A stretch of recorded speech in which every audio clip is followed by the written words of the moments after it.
Trop de chômage des jeunes en France, trop de chômage des seniors, pas de graphique, mais je vais vous en dessiner un tout simple pour expliquer pourquoi. Alors, de gauche à droite, ici, nous avons l'âge de la vie active. Ça commence à 18, 20 ou 25 ans. Et puis là, la fin de la vie active, donc c'est 60, 65 ou peut-être demain 67 ans. Ensuite, de bas en haut, nous avons ici des euros.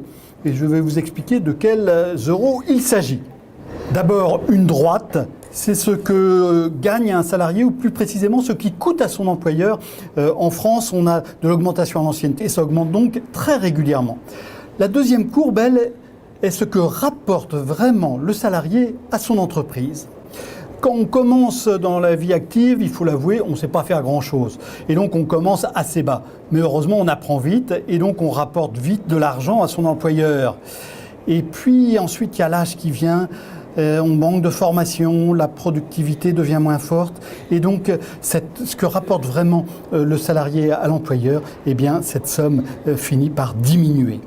Au milieu de la vie professionnelle, vers 30, 40, 50 ans, pas de problème pour l'employeur. Le salarié rapporte davantage qu'il ne coûte. C'est ce que les spécialistes du marché du travail appellent le noyau dur de l'emploi. En revanche, en début et en fin de carrière, on a un vrai problème.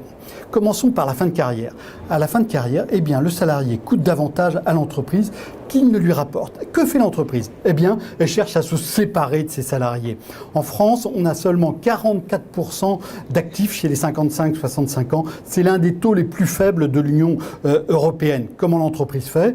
Eh bien, elle commence par dresser la liste des plus de 50 ans quand il y a un problème, et puis elle leur demande de partir, alors soit gentiment, soit avec des transactions, soit avec des ruptures conventionnelles. Ces dispositifs sont très employés en France, même si ça a un peu diminué ces dernières années. Voyons maintenant ce qui se passe à l'autre bout. D'abord, on a le point d'entrée. Le point d'entrée en France, il est déterminé par le SMIC. Le SMIC est relativement élevé. Dans les autres pays, le salaire minimum est plus bas et donc l'écart entre ce que rapporte un salarié et ce qui coûte est moins grand. En France, il est assez élevé et donc les entreprises utilisent là aussi toute une série de trucs pour tenter de ne pas perdre trop d'argent avec leurs jeunes salariés. Comment elles font? Eh bien, elles les font travailler en stage. Donc là, le prix est carrément de 0 ou de 2 ou 400, 600 euros par mois. On est très inférieur à ce que rapporte un salarié à ce moment-là. Et puis, il y a également toute une série de dispositifs créés par les gouvernements successifs, les contrats aidés, pour tenter de combler cet espace. Comment faire donc pour qu'il y ait moins de chômage chez les juniors et chez les seniors? Chez les juniors, il y a d'abord mieux les former. Et puis, il y a ensuite réfléchir à des dispositifs spécifiques de salaire pour les jeunes. On peut être SMIC jeune et de toute façon, comme on ne reste pas jeune très longtemps, on est payé à ce moment-là à un SMIC normal. C'est ce que le gouvernement de Villepin avait essayé avec le contrat première embauche. Ça avait été un échec cinglant politique, mais il faudra peut-être y revenir.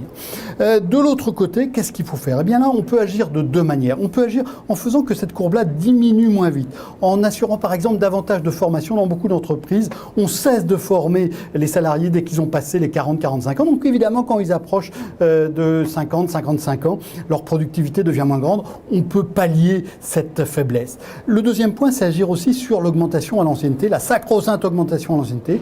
Eh bien, on peut agir pour que les salaires augmentent moins automatiquement. Dans certains pays, c'est ce qui se passe. Au Japon, on licencie carrément les quinquagénaires, quitte à les réembaucher ensuite à un salaire moindre et pour faire d'autres missions. Comment faire pour limiter ce chômage des juniors et des seniors? Il faudra bien sûr que le gouvernement agisse, qu'il adapte le cadre réglementaire, mais il faudra aussi et surtout qu'on en parle dans l'entreprise, avec d'un côté l'employeur, les responsables des ressources humaines, et puis de l'autre les salariés, leurs représentants, les syndicalistes. Pour l'instant, ce travail est à peine esquissé, c'est un enjeu essentiel.